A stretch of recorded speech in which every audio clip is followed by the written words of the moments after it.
A Sanepar divulgou o resultado do quarto trimestre de 2023. Vamos ver se o resultado foi bom, vamos ver os detalhes aqui por detrás disso e vamos ver também se em termos de números veio ali conforme o mercado estava esperando.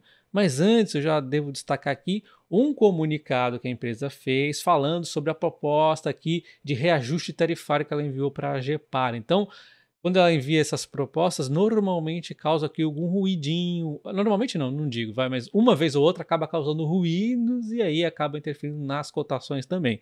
Então vamos ficar atento a isso aqui e essa proposta aqui de reajuste tarifário de 2024. Mas vamos ver então sobre o resultado. Vou até sumir da tela para não atrapalhar aqui a atenção. Então a gente começa vendo a receita subindo 15% em relação ao trimestre do ano passado, o EBITDA subindo 18,4% e o lucro subindo 4%, o ROI chegando a 16,2%, que já fica um ROI aqui bastante bacana. A dívida acaba aumentando 15,9%, porém, como o EBITDA da empresa ele vem saltando bastante, mais inclusive do que o salto da dívida, a empresa acaba ficando, na verdade, menos alavancada, saiu de 1,7 para 1,6. Então vamos ver aqui se este lucro e esse EBITDA foram em linha ali com o que o mercado estava esperando. Então eu peguei aqui as estimativas do mercado em relação ao resultado do quarto trimestre de 2023 da Sanepar, peguei o consenso, que é a reunião de diversos analistas, e mais a título de demonstração, duas casas de análise estavam mais animadinhas que a Sanepar, que é a Genial e a BTG Pactual. Em termos de EBITDA, o consenso esperava 714 milhões e a empresa reportou 722 milhões, 1,1% acima do esperado aqui pelo mercado. Em termos de lucro, era esperado 345, a empresa então reportou 364,9, superando então em 5,8% o projetado pelo mercado. Então você vê que desta vez o mercado conseguiu chegar mais próximos dos números da Sanepar, porém, né, eu acho que ela vai continuar trazendo bons resultados, é por isso que eu vejo ela a um preço ainda bacana. E diga-se de passagem, mesmo que o mercado tenha chego mais próximo, ele ainda de novo acabou errando aqui nas previsões, na média deles, né? O PL aqui da Sanepar ronda então 5,3%. Uma questão muito bacana da Sanepar, que eu comentei com vocês lá no fim do ano passado, foi essa uniformização aqui dos contratos. Olha só, tudo contrato agora para 24,5 anos, 24,5 anos, nós temos um tempo aqui muito grande de tranquilidade absoluta na empresa. E aí, daqui a 24 anos e meio, a gente pode ter um pouquinho aqui de dor de cabeça para ver como que vão ser essas renovações. Mas até lá, olha quanto chão, né? Muito tempo. Você pode dormir tranquilíssimo aqui com a empresa. Temos aqui a exceção que é a Maringá, por exemplo, que temos uma questão jurídica ali, eles estão discutindo, então ainda está naquela novelinha ali. Mas, diga-se de passagem, se Maringá quiser sair, muito provavelmente vai ter que pagar uma multa bastante grande que acaba aí ficando tranquilo, tá? Então, temos aqui esses contratos longuíssimos na empresa. Temos aqui as ligações de água continuando a evoluir, 1,1% de evolução em relação ao mesmo período do ano passado, do ano anterior, né, 2022. E em relação ao esgoto, aumentou mais, né, porque a empresa tem que cumprir o marco do saneamento, então está avançando muito mais aqui no esgoto, 3%, e tende a manter esse crescimento mais acelerado aqui no esgoto mesmo, que é o que tem aí que crescer para entregar o marco do saneamento, né? Então nós temos aqui o volume de água crescendo 4,7, ou seja, ela só cresceu 1,1 em ligações, mas conseguiu crescer mais aqui em volume faturado. Então foi um belo crescimento. Isso aqui tem também por detrás um pouco daquele fim remanescente aí da crise hídrica, né? Tem também a questão de temperaturas mais quentes, enfim. 4,7 aqui de aumento no volume e o esgoto aumentando 6,8%, até porque o esgoto acabou ampliando mais aqui do que a água, né, as ligações. E aí, em termos de perdas, a empresa trouxe mais uma evolução, só lembrando vocês que a crise hídrica é que achatou aqui essas perdas aqui, era um falso diminuição na perda, porque as pressões na água estavam menores. Quando a pressão volta ao normal aí de volume, todo mundo usando água, vamos dizer, mais normal, as perdas aumentam, a empresa vai atuando aqui para reduzir essas perdas de forma muito consistente, e ela consegue essa redução verdadeira na perda, inclusive uma bela de uma redução, porque até está entregando mais água e perdendo menos. Mas há de destacar também que eles mudaram aqui um pouco a forma de como é feita aqui a medição. Mas enfim, a empresa vem evoluindo aqui nas perdas também. E olhando mais alguns dados gerais aqui de água e esgoto, podemos ver que as perdas então no faturamento foram reduzidas aqui em relação ao ano passado. E quando a gente olha aqui a evasão de receitas, foi até menor, a inadimplência ficou aqui negativa por conta do programa Reclip também, que foi um belo de um sucesso até o momento, né? Conseguiu diminuir bastante aqui na inadimplência, tá? E aí nós temos então a receita da empresa aumentando esses 10,9%, a receita líquida, né? Com o reajuste tarifário ajudando aqui e a própria evolução dos volumes e das ligações de água e esgoto acrescentando mais receita. E aí a gente tem uma outra questão que é os custos. E os custos dessa vez voltaram a aumentar depois de um tempo aqui, como eu havia dito que iriam reduzir, eles deram essa aumentadinha. Vamos entender aqui os porquês, né? Tem uma grande justificativa aqui. Eles aumentaram, mas mesmo assim aumentaram menos que a receita, então não ficou tão problemático isso. Então, pessoal, por que aumentou aqui o pessoal? E aí a empresa explica, né, que nós temos aqui, ó, indenizações trabalhistas, provisão de abono indenizatório, além de uma redução do número de funcionários. Então, beleza, tivemos aqui, vamos chamar de meio que não recorrentes, aqui causando um custo no pessoal, mas vamos perder aqui uma quantidade de funcionários aí que vai reduzir os custos mais à frente.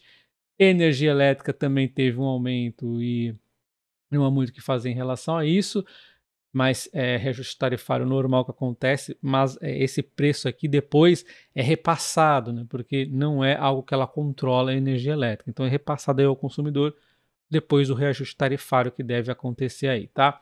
Serviço de terceiros é onde eu pus aqui um alerta, né, de amarelo, entre aspas, um alerta aqui, porque é um monte de questões que acaba acontecendo. Serviço de terceiro até marquei aqui de amarelo como um ponto de atenção, mas na verdade é natural. São mais questões aqui operacionais mesmo, serviço de manutenção, coisas normais que aumentam. A gente fica de olho aqui, mas é normal, tá? Não tem nada assim de preocupante. E aí as provisões de contingência, aquela questão, né? De vez em quando vai aparecer mesmo é Estado. Então tem aqui indenizações de não sei o quê, aquelas bagunças aqui envolvendo pessoas. Infelizmente, Estado às vezes acontece isso. Então, basicamente está justificado aqui os pontos que fizeram aumentar aqui os custos, mas nós temos uma boa notícia que é exatamente o reclipe ali na questão da inadimplência. Então, por fim, nós temos uma receita que aumenta 15%, temos sim algum aumento no custo, mas no final das contas nós temos um EBITDA, o operacional da empresa, aumentando 18,4%, um belo de um salto, tá? E aí nós temos um resultado líquido que cresceu apenas 4%. Por que então ele cresceu menos aqui que o EBITDA? Era de se esperar então um crescimento, né, de não precisa ser 18,4, mas um crescimento aí dos 2 dígitos no mínimo. O que aconteceu? Vamos dar uma olhada então. Então você sabe que entre o EBITDA, que é o operacional, que é a coisa mais importante que a gente tem que ver, e o lucro líquido, tem ali o resultado financeiro. E aí nós temos um problema aqui que impactou. Não é a questão da dívida, tá? É mais mesmo uma questão, vamos chamar de não recorrente aqui, que foi outras despesas financeiras, que aumentou aqui de menos 9,1 para 87,3. Esse salto aqui é muito atípico e a justificativa é as despesas financeiras aumentaram 68,4, principalmente pelo ajuste do valor presente do ativo financeiro em função da repactuação dos prazos contratuais, passando de 9,1 no quarto T 2022 para 87,3 milhões. Então houve aqui essa repactuação dos prazos contratuais que nós vimos ali acontecendo, e aí é natural que isso aconteça e não vá ficar se repetindo nos próximos trimestres. Então, poderíamos chamar aqui de um não recorrente. Tira aqui essa diferença de quase 80 milhões, põe lá no lucro. Lógico, não é assim que se faz, mas só a grosso modo para você ver como o lucro teria dado um salto ainda mais bacana neste trimestre. Então a gente consegue ver aqui a empresa falando agora de ano, né? Ano ela cresce 10,9 nas receitas, com essa evolução dos investimentos que ela vai fazendo, entregando mais volume e tudo mais, e o reajuste tarifário. Então, isso é natural que aconteça. Temos aqui, por outro lado, o custo desacelerando demais, que foi o que eu disse. Eu disse aqui que você quer ficar próximo do zero ou ia subir muito pouquinho, porque não ia acontecer esse salto novamente. Uma série de questões não recorrentes. O que acontece? O salto do custo em 2023 ficou apenas de 0,4. E neste trimestre em específico, que deu um saltinho ali nos custos, a gente já viu que tem algumas coisinhas ali que é não recorrente. Então, a empresa não vai ficar saltando como aconteceu nesse ano aqui, 2022, os custos. Quando tem essas questões pontuais, você olha e fala, será que isso aqui é algo realmente que vai continuar acontecendo? Se for, aí é um motivo de preocupação. Se não for, normalmente é a oportunidade que o mercado vai lá e bate nas ações porque os custos agora são ruins da Sanepar e na verdade era só uma questão pontual. Então a gente fica atento nos resultados por conta disso, para ver essas distorções do mercado que sempre olha o curto prazo, né? Então olha só, eu lembro dessa narrativa dos custos da Sanepar e as margens estão comprimidas e toda aquela história. Olha lá, os custos em 2023 lateralizaram. O que aconteceu? Se a receita subiu, que era natural, qualquer um sabe disso, e o custo lateralizou, o EBITDA vai saltar para a lua, 27,3% no salto do EBITDA.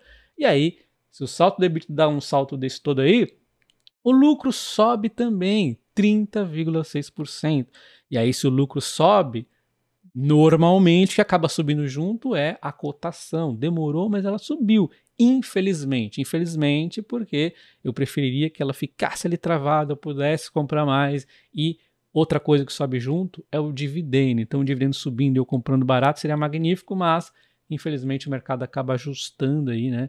E fazendo as cotações subirem. E digo com todas as letras que é infelizmente, né?